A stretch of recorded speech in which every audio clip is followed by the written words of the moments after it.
A estrada serpenteava pelo deserto como uma cicatriz pálida na terra vermelha.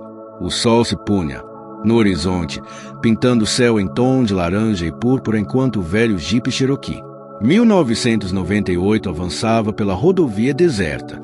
Lucas, ao volante, tamborilava os dedos no painel ao ritmo da música que tocava no rádio antigo. Ao seu lado, Mariana olhava pela janela, admirando-a, paisagem árida que se estendia até onde a vista alcançava. No banco de trás, Pedro e Rafael discutiam animadamente sobre o festival de música para o qual estavam se dirigindo. Os 4 amigos haviam planejado esta viagem por meses. 3 dias de música, acampamento e diversão em um dos festivais mais remotos do país, famoso por suas apresentações de bandas independentes e pela experiência única em meio ao nada. A localização isolada era parte do charme, diziam os organizadores. Quanto tempo ainda? Perguntou Pedro, inclinando-se entre os bancos da frente. Lucas verificou o GPS em seu celular, que mostrava um sinal fraco. Umas 3 horas, se não houver contratempos. Mas o sinal está péssimo aqui. Devíamos ter saído mais cedo, comentou Mariana, ajustando os óculos escuros. Não gosto de dirigir à noite por estradas que não conhecemos. Relaxa, Mari. É uma linha reta até lá, praticamente impossível se perder, respondeu Lucas, aumentando um pouco o volume da música. Foi então que a viram.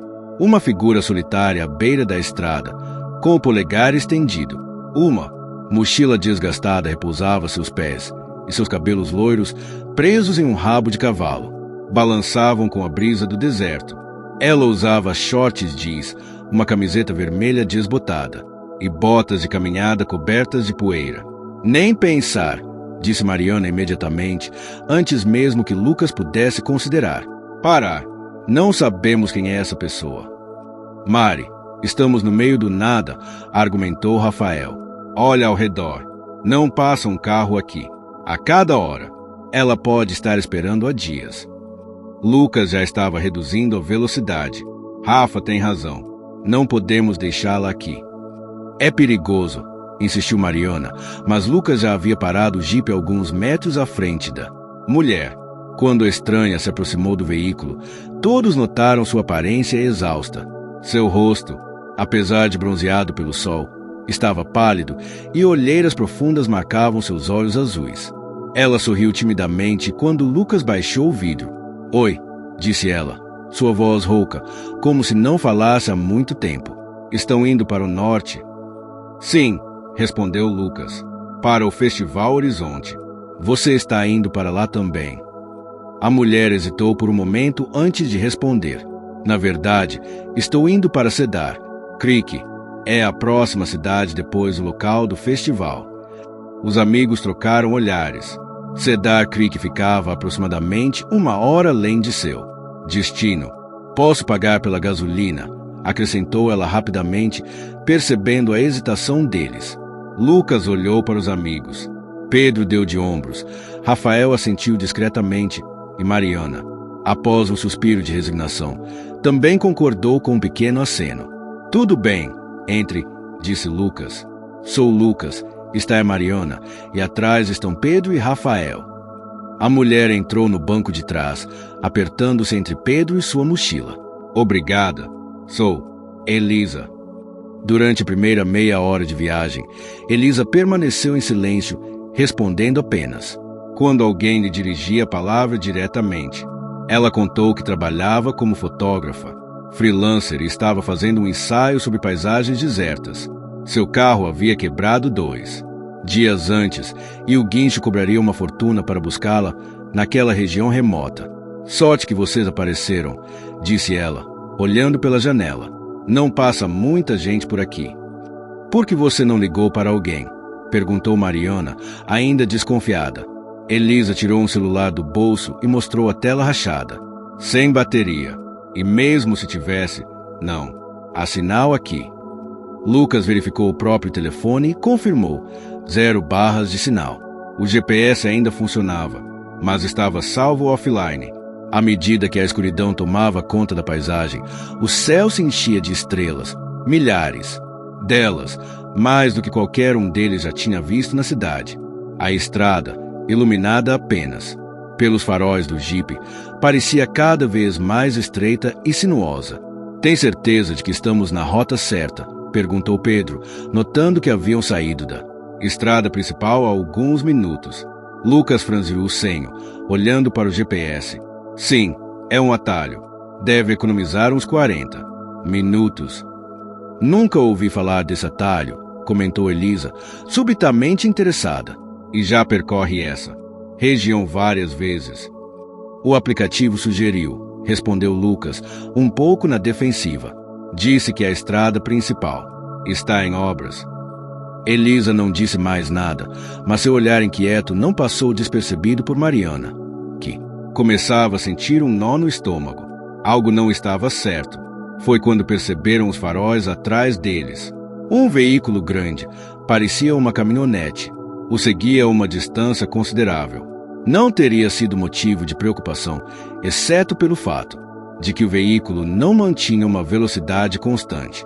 Às vezes se aproximava rapidamente, quase colando na traseira do jipe, para depois recuar e quase desaparecer de vista. "Que motorista idiota!" murmurou Rafael, virando-se para olhar pela janela traseira.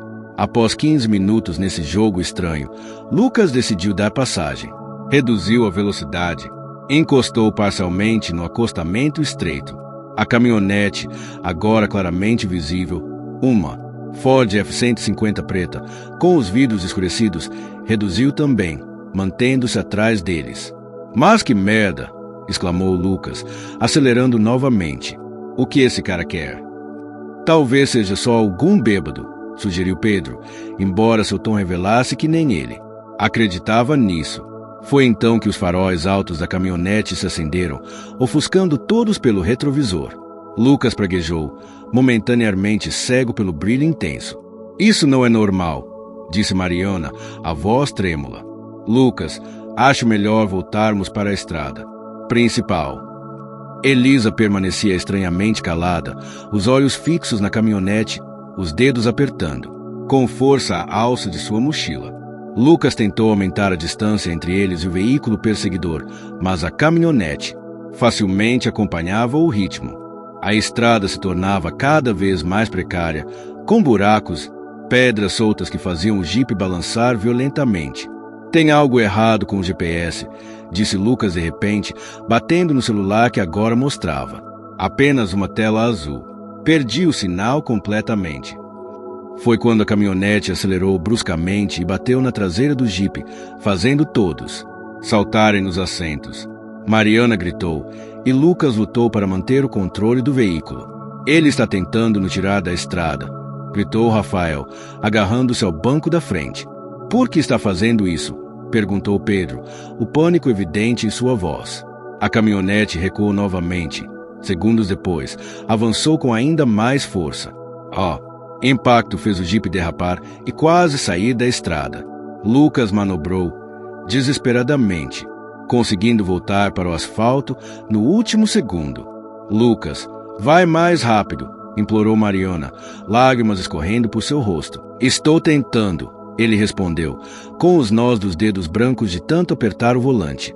Foi quando Elisa falou, sua voz surpreendentemente calma em meio ao caos. "Ele não vai parar. Conheço esse carro." Todos se viraram para ela, chocados. "O quê?" perguntou Mariana. "Como assim você conhece o carro?" Elisa respirou fundo antes de responder. "Seu nome é Vitor. Ele tem me perseguido há dias."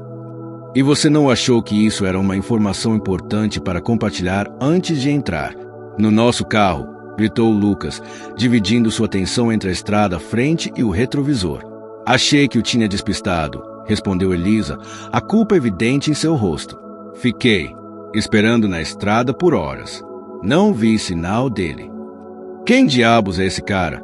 perguntou Rafael. "Por que ele está te perseguindo?" "É complicado", respondeu Elisa. "Conheci Vitor em Cedar Creek há uma semana. Ele parecia normal no início, me ofereceu um tour pelos cânions da região, mas depois..." Ela hesitou. "Percebi que ele não era estável. Quando tentei ir embora, ele ficou obsessivo. Seguiu-me até o motel. Esperou no estacionamento a noite toda. Tive que fugir pela janela do banheiro. A caminhonete avançou novamente, desta vez atingindo a lateral do jipe. O veículo balançou. Perigosamente, as rodas à direita momentaneamente fora do asfalto. Precisamos chamar a polícia, disse Pedro, pegando o próprio celular, apenas para confirmar-o, que já sabiam, não havia sinal. Há uma delegacia em Copper Springs, disse Elisa. Deveria ser a próxima cidade, talvez a uns 30 quilômetros daqui. Como você pode ter certeza? Perguntou Mariana. Nem sabemos onde estamos exatamente. Conheço esta região, respondeu Elisa. Esta estrada passa por Copper Springs antes de chegar a Cedar Creek. Lucas assentiu, determinado. Então é para lá que vamos. A perseguição continuou por mais 20 minutos agonizantes. A caminhonete ora se afastava, ora se aproximava, como um predador brincando com a presa antes do ataque final. O jipe estava danificado, a lataria amassada nas laterais, na traseira, mas ainda conseguia manter uma boa velocidade. Foi quando viram as luzes à distância, fracas, esparsas, mas definitivamente luzes de uma cidade. Ali, gritou Pedro. Deve ser Copper Springs. O alívio momentâneo foi interrompido quando a caminhonete acelerou violentamente, colidindo com a traseira do jipe com força suficiente para fazer o veículo derrapar. Lucas lutou com o volante, mas era tarde demais. O jipe saiu da estrada, capotando uma vez antes de parar, de lado em uma vala rasa. Por alguns instantes, tudo o que se ouvia eram gemidos de dor e o som do motor ainda funcionando. Lucas, atordoado, verificou os amigos. Mariana tinha um corte na testa, mas estava consciente. Rafael havia batido o ombro com força e gemia, segurando o braço. Pedro parecia o menos ferido, apenas algumas escoriações. E Elisa? Elisa não estava no carro. Onde ela está? Perguntou Mariana, olhando em volta confusa. Foi quando perceberam a porta traseira aberta. Elisa havia saído do veículo durante ou logo após o capotamento. Ela nos abandonou, disse Rafael incredulamente. Temos que sair daqui, urgiu Lucas, lutando para desligar o motor. Aquele maluco ainda está por perto. Como que para confirmar suas palavras, ouviram o som de motor poderoso se aproximando e parando alguns metros adiante. Portas se abrindo, passos na estrada de terra. Não façam barulho, sussurrou Lucas. Pelo para-brisa rachado, viram duas figuras se aproximando do jipe. Uma delas era claramente Elisa, seu rabo de cavalo inconfundível sob a luz da lua. A outra, um homem alto e forte. Segurava algo na mão, algo que refletia a luz de forma metálica. Elisa, chamou Mariana em voz baixa, confusa e traída. A loira se virou na direção do jipe, seu rosto uma máscara de arrependimento iluminada pelo luar. Sinto muito, disse ela, alto o suficiente para que ouvissem. Não tinha escolha. O homem ao lado dela riu, um som frio e vazio de qualquer humor. Você fez bem, Elisa. São mais jovens do que os últimos.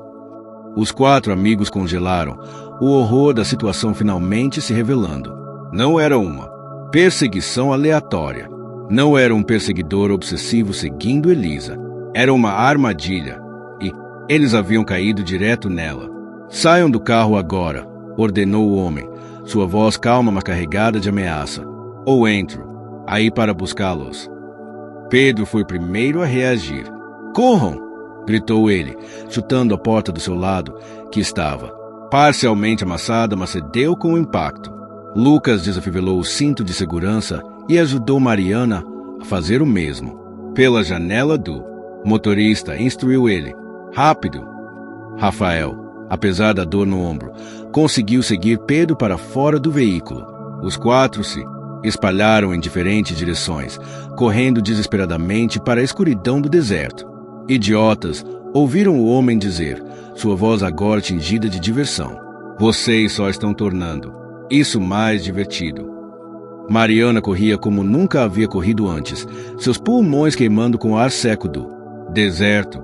Ela não sabia para onde estava indo. Tudo que sabia era que precisava se afastar máximo possível. As luzes da cidade, que antes pareciam tão próximas, agora estavam em algum lugar à sua direita, distantes e inatingíveis.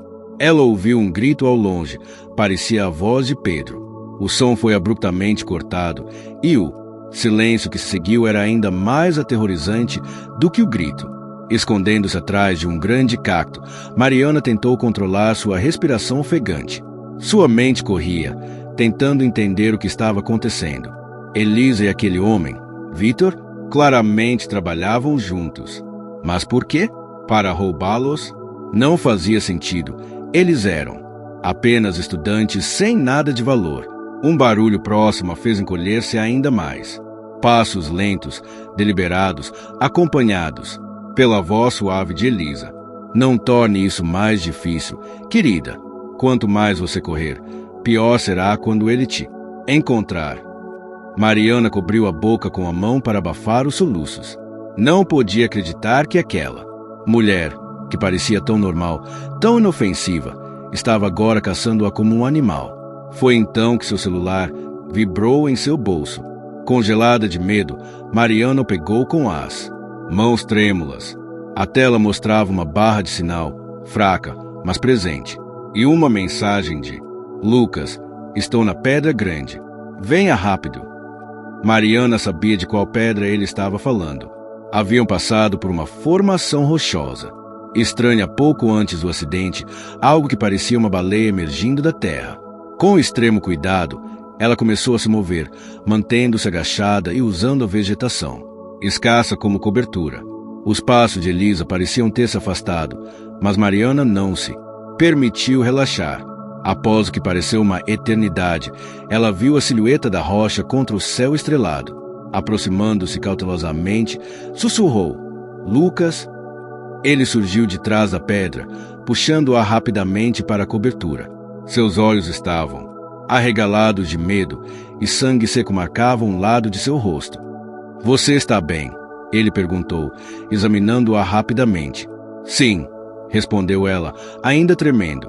Você viu Pedro ou Rafael? Lucas balançou a cabeça. Ouvi Pedro gritar. Acho que ele o pegou. Mariana sufocou um soluço. O que está acontecendo? Lucas? Quem são essas pessoas? Não sei, respondeu ele, mantendo a voz baixa. Mas precisamos chegar àquela cidade. É nossa única chance. Como? Eles estão por toda parte. Lucas mostrou seu celular. Tenho sinal fraco. Mandei nossa localização para a polícia, mas não sei se receberam. Precisamos nos mover.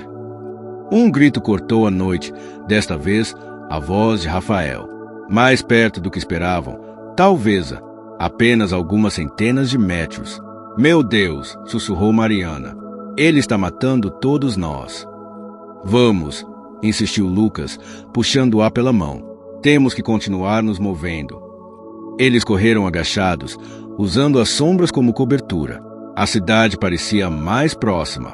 Agora, suas luzes um farol de esperança na escuridão sufocante do deserto. Foi quando ouviram o motor da caminhonete novamente. Os faróis cortaram a escuridão à distância, iluminando o terreno à sua frente em um padrão de busca sistemático. Ele está usando o carro para nos encontrar, disse Lucas. Precisamos nos esconder. Mas não havia muito onde se esconder. O deserto era aberto, com poucos arbustos altos, suficiente para ocultá-los completamente. Ali, apontou Mariana para uma depressão no terreno. Parecia o leito seco de um riacho, com margens íngremes o suficiente para ocultá-los da vista.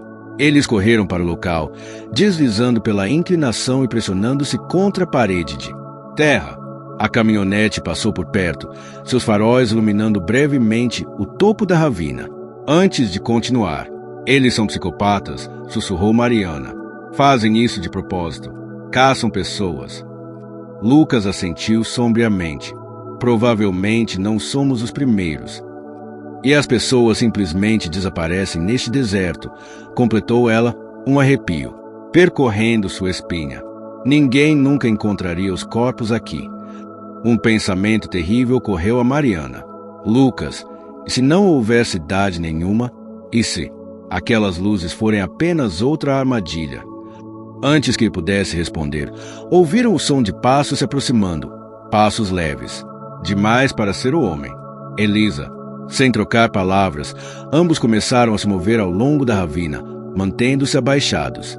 E em silêncio, o leito seco do riacho seguia aproximadamente na direção da cidade, o que lhes dava alguma esperança.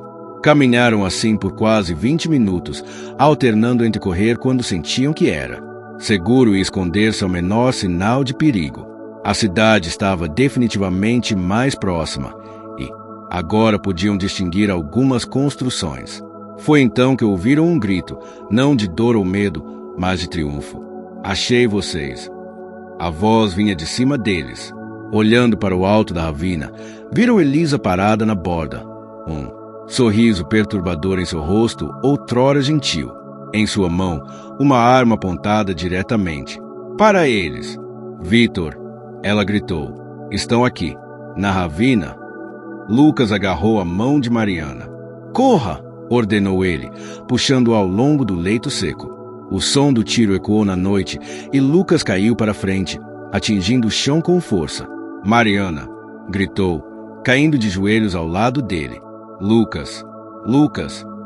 Ele se virou, gemendo de dor, uma mancha escura se espalhando em sua camisa, logo abaixo, do ombro. Vai, ele sussurrou. Corre, chega à cidade. Não vou deixar você, insistiu ela, tentando ajudá-lo a se levantar. Outro tiro ricocheteou na parede de terra próxima a eles. Elisa estava descendo a ravina, a arma, ainda apontada. Que cena tocante, disse ela, seu tom zombeteiro. Os últimos sobreviventes. Vitor vai adorar. Vocês. Por quê? Perguntou Mariana, colocando-se entre Elisa e Lucas. Por que estão fazendo isso? Elisa inclinou a cabeça, como se considerasse a pergunta. Por que não? A vida é tediosa. As pessoas são tediosas. Mas isto... Ela fez um gesto amplo com a mão livre. Esta caçada, o medo, nos olhos de vocês, isto é viver de verdade. O som de um motor se aproximando indicava que Vitor estava chegando. Mariana olhou, desesperadamente ao redor, procurando qualquer saída, qualquer arma improvisada. Foi quando viram as luzes, não as luzes fracas da cidade distante, mas luzes azuis e vermelhas, piscando rapidamente e se aproximando pela estrada. O rosto de Elisa se contorceu em uma máscara de raiva. Não, ela gritou, virando-se para olhar, na direção das luzes. Não é possível. Lucas sorriu fracamente, o celular ainda em sua mão. A mensagem foi enviada. Ele murmurou. Eles vieram. Elisa voltou sua atenção para eles, o pânico agora evidente em seus olhos. Acabou a brincadeira, disse ela, levantando a arma novamente. Pelo menos levo vocês dois comigo. Mas antes se pudesse atirar, uma pedra atingiu sua mão com força, fazendo-a soltar a arma e gritar de dor. Rafael surgiu da escuridão, avançando sobre ela com uma fúria nascida do desespero. Mesmo com o ombro ferido, ele conseguiu derrubá-la, e ambos rolaram pela terra, lutando ferozmente. Mariana correu para pegar a arma, mas a caminhonete havia parado no topo da ravina, e Vitor descia rapidamente na direção deles, uma faca longa e afiada em sua mão. As viaturas policiais chegaram 1 minuto depois, seus faróis iluminando a cena caótica na ravina. Vitor conseguiu ferir Rafael no braço antes que os policiais o abordassem, mas não. Houve tempo para ferimentos mais graves. Elisa tentou fugir, escalando o outro lado da ravina, mas foi rapidamente capturada. Horas depois, no pequeno hospital de Copper Springs, Mariana segurava a mão de Lucas, enquanto os médicos trabalhavam em seu ferimento. Rafael estava na sala ao lado, recebendo pontos no braço. Pedro não havia sobrevivido. Seu corpo foi encontrado não muito longe do jipe capotado, com múltiplos ferimentos de faca. Um policial entrou na sala, seu rosto grave. Senhorita Silva, chamou ele, dirigindo-se a Mariana. Podemos conversar um pouco. Ela assentiu, relutante em deixar Lucas, mas ele apertou sua mão, encorajando-a a ir. No corredor, o policial, identificado como Sargento Mendes em seu crachá, mostrou-lhe algumas fotos em seu tablet. Reconhece estas pessoas? Mariana olhou para as imagens de jovens sorridentes, homens e mulheres, todos com idades próximas às delas. Não, respondeu ela. Quem são? Desaparecidos, respondeu ele sombriamente. Ao longo dos últimos 2 anos. Todos na região entre a rodovia principal e Cedar Creek. Mariana sentiu um arrepio percorrer sua espinha. Eles, Elisa e Vitor, fizeram isso com todos. Eles. O sargento assentiu. Encontramos evidências no celular dela. Fotos, vídeos. Ele parou. Como? Se ponderando quanto deveria revelar. Eles os caçavam. Como um jogo. E depois, compartilhavam as imagens em fóruns obscuros da internet. Mariana fechou os olhos, as lágrimas finalmente vencendo o choque e o cansaço. Como eles puderam? Como alguém pode fazer algo assim? O sargento não tinha resposta. Ninguém tinha. 2 semanas depois, no funeral de Pedro, os 3 amigos sobreviventes permaneceram juntos. O tempo todo, incapazes de se separar mesmo por alguns minutos. O trauma havia criado um vínculo entre eles que transcendia a amizade anterior.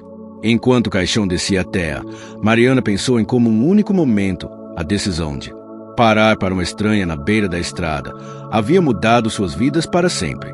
Uma decisão tomada por compaixão, por humanidade, que resultou em tanto horror. Em algum lugar, em outra estrada deserta, outra figura solitária aguardava com o polegar estendido, esperando por alguém bondoso o suficiente para parar e oferecer ajuda.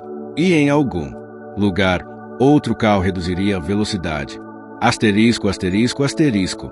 Enquanto dirigia de volta para casa após o funeral, Mariana notou algo no banco traseiro do novo carro de Lucas, um pequeno pingente de prata em forma de uma chave. Ela congelou, reconhecendo o objeto que havia visto no pescoço de Elisa. Lucas, chamou ela, a voz trêmula. De onde veio isso? Lucas olhou pelo retrovisor, seu rosto pálido. Não sei, respondeu ele. Não estava aí antes. Rafael, no banco do passageiro, virou-se para olhar o objeto. Impossível, sussurrou ele. Ela está presa. Vimos a condenação no jornal ontem. Um silêncio pesado tomou conta do carro enquanto os 3 contemplavam as possibilidades. Todas elas terríveis. Foi então que o celular de Mariana vibrou com uma mensagem de um número desconhecido. Alguns jogos nunca terminam, apenas mudam de jogadores. Mariana deixou o telefone cair, o terror retornando com força total. Lá fora, a estrada se estendia, interminável e escura, mesmo sob a luz do dia. E em algum lugar adiante, alguém o esperava.